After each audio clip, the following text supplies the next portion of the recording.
Hey guys, it's Frozenballz here, and welcome to another episode of the Minmaxer's Playground. Today, we're going to be covering a frame that is very dear to me, and that's our favorite frame, Limbo. I originally wanted to cover Valkyrie first, but seeing as this is my 100th video, I wanted to do something special for you guys, and I hope you enjoy it. With that in mind, let's take a look at what has changed since his rework, and how he performs, as well as the synergies and insane scaling that he brings to the table now.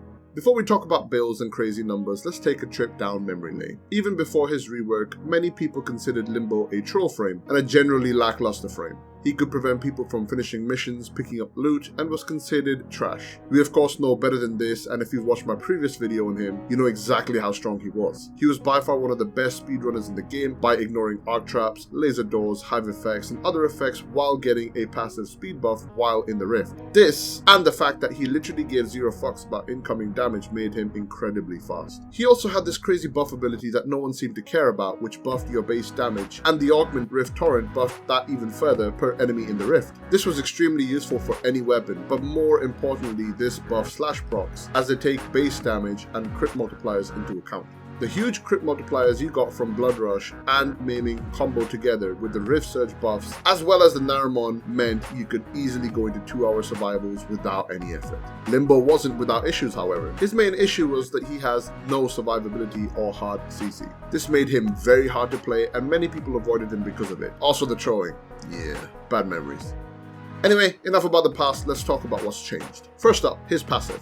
This thing used to give you 50% faster reload and holster speed, as well as 10% faster movement speed while in the rift. Now, however, you get 10 energy per kill in the rift, and let's not forget that you and allies still regain 2 energy per second when you're in the rift. His rift walk also got turned into a passive, where you can just roll into the rift. Allies can get into the rift as well by touching the portal that you leave behind when you enter the rift as a Limbo. This portal lasts for 5 seconds, and allies can use maneuvers to leave the rift just as you can do as well. His first ability, Banished, is now a 5-meter AoE and does a little more damage, making it pretty good against small groups of enemies. Enemies receive 250 impact damage on cast and 300 impact damage when they leave or enter the rift, which is useless mostly, but enemies are also knocked down, which opens them up for finishes, which is amazing. The knockdown is actually very important, and I will expand on this point much later on in the video. With his rift walk being turned into a passive, this opened up an ability for us to play with, and boy did we receive one. Stasis freezes all enemies caught in the rift, halting them in place regardless of their current action. Stasis also suspends all enemy and friendly fire caught in the rift while stasis is active for the duration.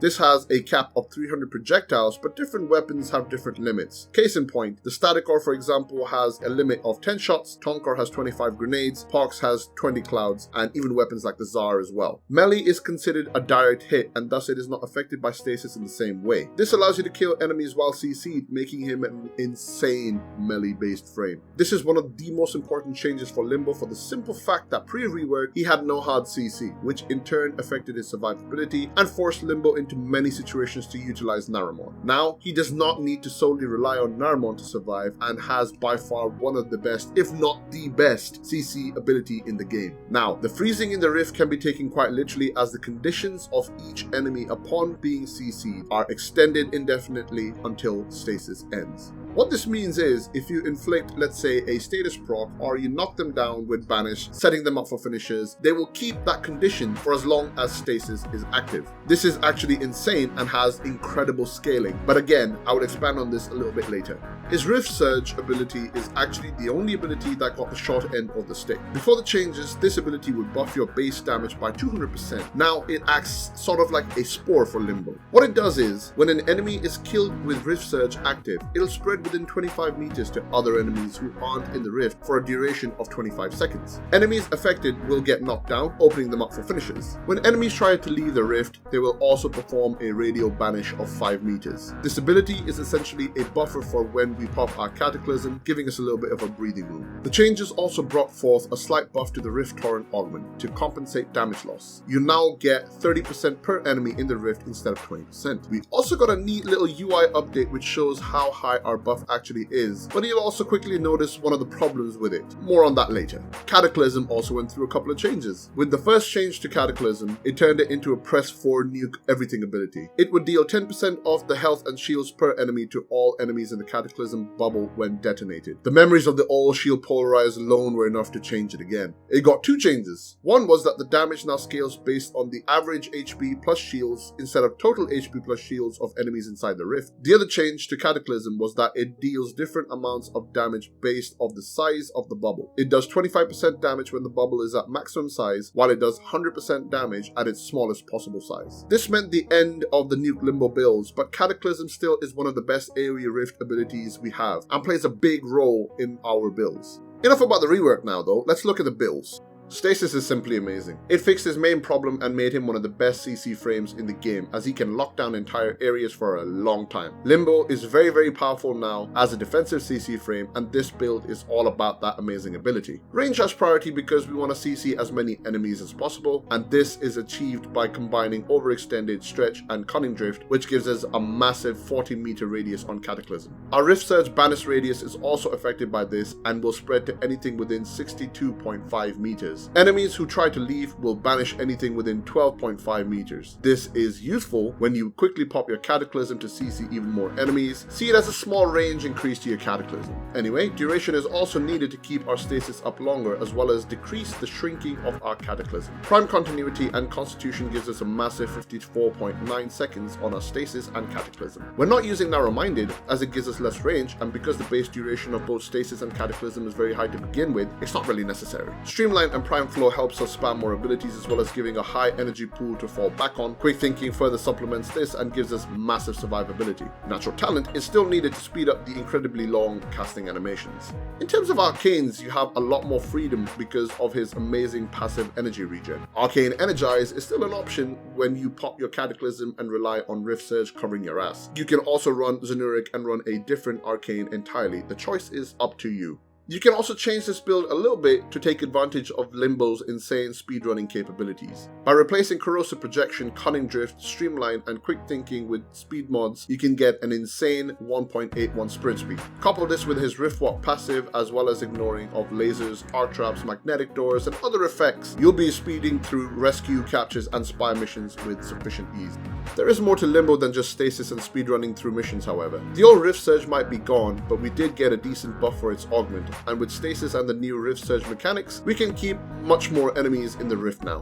What this means is that even though the base buff is gone, we can get much more because of the sheer amount of CC. Now the thing with Stasis is that it's not just insane CC. Like mentioned earlier on, it literally holds any proc or condition applied to the enemy for as long as Stasis lasts. I don't know about you, but conditions and status procs are exactly what we're looking for. Meet my trusty companion, Condition Overload. We've talked about this mod before in the Siren video, but in case you haven't seen it, for every status proc, your damage will be increased by 60%. And seeing as Stasis is best friends with status procs, this means that we can buff our damage through the bloody roof. Condition Overload isn't the only mod that benefits from this. Relentless Combo is another mod that is highly effective. Stasis will allow slash procs to keep ticking, basically extending the duration from 6 seconds to however long your stasis lasts. This is huge for stacking combo counters and buffing our slash proc damage even further. You have, quite literally, a free infinite combo counter. This is absolutely nuts and allows Limbos to not only kill enemies very efficiently, but also use a proxy for stacking status procs so that your allies can benefit from it too. In fact, Stasis is so good that it even holds finisher animations in place. Enemies who are blinded, for example, will stay blinded for the duration of Stasis. This is massive, as you can deal so much damage.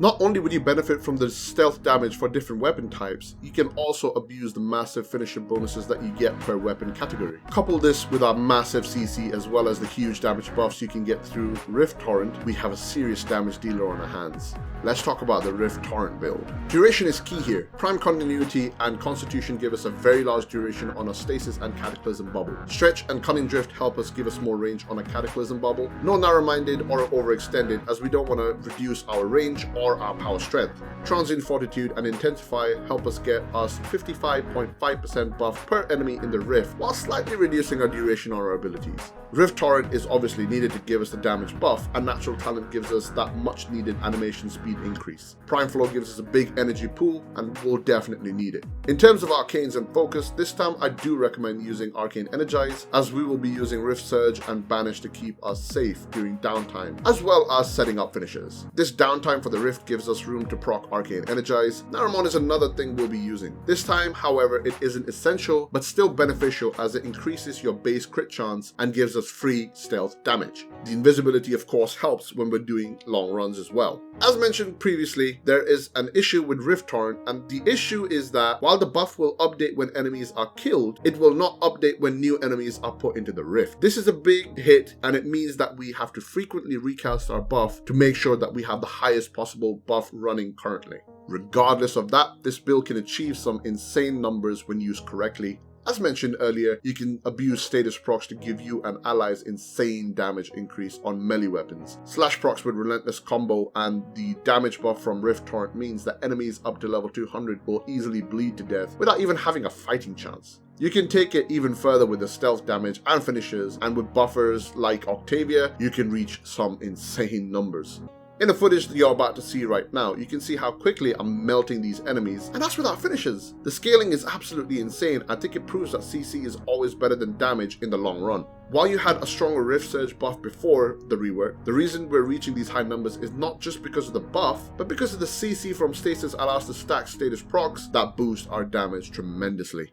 I think it's fair to say that Limbo's rework buffed his potential tremendously and helped him in the long run. There are obviously some bugs and inconsistencies that would still need to be fixed, like the Kuva Fortress being able to damage Limbo through the Rift, or the annoying mechanic with Rift Surge, which should update when new enemies enter the Rift, and not just when they die. DE, I know you guys watch my videos, please fix this. Anyway, Limbo went from a bleed proc assassin to an absolute top tier CC frame and damage buffing monster with even more insane procs. His speedrunning is still king, and he can heal with his Banished augment, so if you're still doubting his rework, then don't. He is one of the best frames currently in Warframe, and the rework is by far one of the best reworks we've ever had. And that's about it really with regards to the Limbo rework. I had a couple of announcements that I want to make real quick as well. Firstly, I am traveling to Canada and I will be there for 3 weeks in July to visit family as well as attending TennoCon. So that means less videos and streams for the month of July. I will be streaming from TennoCon itself, so make sure you tune in. If you'd like one of my glyph codes, you can claim them from my Discord channel. The link is in the description, and if you do claim one, tag me in a picture showing it off on Twitter or even on my Discord itself. Finally, this is my 100th video, and thus I will be doing a platinum giveaway as well to celebrate this milestone with all of you. To enter the giveaway, simply comment on the video with your in-game name and platform to be eligible. The winner will be drawn after TennoCon is over, so you have enough time to enter the giveaway as well. That's about it for this video, guys. Thank you very much for watching. If you like what you saw, please consider giving it a like, subscribe to the channel for more content, and keep an eye out for regular updates and videos. And I'll see you guys in the next one.